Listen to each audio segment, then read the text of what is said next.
Grabe yung nasubukan kong bagong loan application ngayon dahil walang bawas. Buong-buo kong natanggap sa may GCash account ko. At take note, hindi siya 7 days lang. So ito bago lang, kaya kung makita nyo to online, kung makita nyo yung ads na to online, ay wag na kayong magta-try. So panoorin nyo muna kung ano yung process, yung loan details, para kung swak sa inyo, sige, i-grab nyo. Pero kung hindi naman, ayun, kayo na mag-decide. Pero para sa akin, buo ko talaga siyang natanggap and mukhang maganda. Kaya ayun, simulan na natin. So kaya nga ako napunta dito sa may loan application na to dahil may nag-comment nga doon sa may previous upload ko. So sabi niya dito is, Ma'am, ang Mega Piso po ba may partial payment? So due na po ako tomorrow.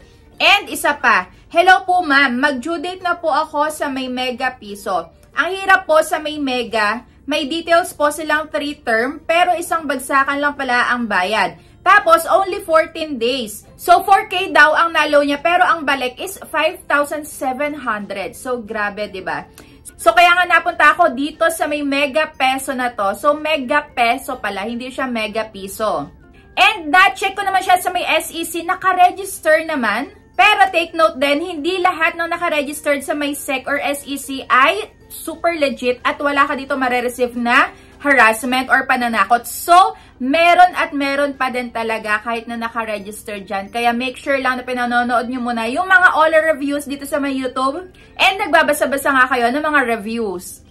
Pero bago yon, kung bago ka pa lang dito sa aking YouTube channel, ay huwag mo kalimutan mag-subscribe and pindutin mo na din yung notification bell para lagi kang maging updated sa mga next uploads ko. And ipa-flex ko lang itong aking electric fan na stand fan pala siya na Asahi. So, ito ay wooden stand fan. Napakabigat.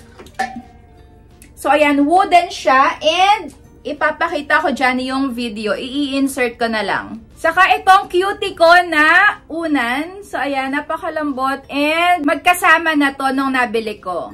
O, diba? Ang ganda. So, ilalagay ko yung link dyan sa my description box kapag gusto nyo bumili. So, ito na nga yung katibayan na buo ko siyang natanggap dahil naaprubahan nga ako dito sa may 1,000 pesos. And, ayan, 1,000 pesos nga yung pumasok sa akin. So, ngayon lang ako nag-apply and ngayon nga din dumating itong niloan ko sa kanila. Pero, bago nga yun, bago kayo mag-click dyan, bago kayo mag-apply, ito yung loan details. And dito nga pala hindi na kailangan ng proof of income. So, wala na hinanap na ganon. Isang ID lang, tapos nag-selfie ako and yung mga basic lang na details na information na kadalasang hinihingi lang. So, yun lang. Mabilis lang yung process dito. Kaso lang, dito ako sa may loan details medyo na dismaya. Okay na sana. Dahil buong matatanggap, hindi siya 7 days lang. Dito lang siya medyo naligwak.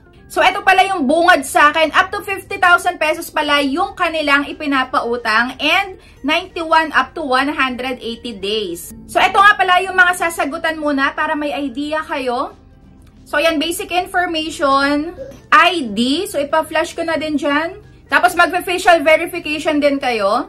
And, pipicturean nyo nga yung ID nyo na dapat ay malinaw. Dahil nakailang take din ako dito bago makapag-proceed. So, pagka malabo yan na blur, hindi siya magpo-proceed talaga. And, 3 contact references nga pala. So, take note, pag maglalagay kayo ng contact references, make sure na inabisuhan nyo yung taong yon na gagawin nyo silang contact references. And, mas okay na family members mo na lang yung ilagay mo. Or, ayun, close relatives, close friends. At dito sa may pamimilian pala sa work information, pwede ang unemployed. O, diba? Ang bilis dito ng process. Pero kagaya nga ng sabi ko sa inyo, kung naghahanap kayo ng malakihan na loan application, hindi ito para sa inyo. Dahil 1,000 pesos lang yung mai-offer kapag first time user ka. And ito na nga yung dahilan kung bakit hindi ko siya 100% maire-recommend sa inyo. Dahil sa 1,000 pesos nga na iniloan ko, ang pinakabalik dito is 1,450. So, para sa akin, malaki yon. At dito pala is 90 days ang nakalagay. Ang terms ay 3. Ayan, 3 terms, 3 bayaran. At eto nga yung details. Meron pala tong interest rate na 0.20% per day. Kaso, hindi siya hati-hati. Ayan, hindi siya hati-hati. Kung 3 terms yan, hindi siya talaga equally divided. Dahil sa unang pagbabayad ko, which is 15 days. So, legit siya na hindi 7 days, pero 15 days yung unang pagbabayad.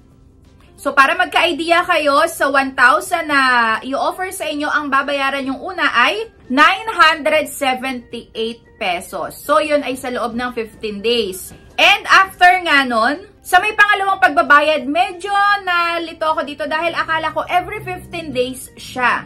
Dahil ang kasunod ko na nga na pagbabayad dito is 30 days. Ayan.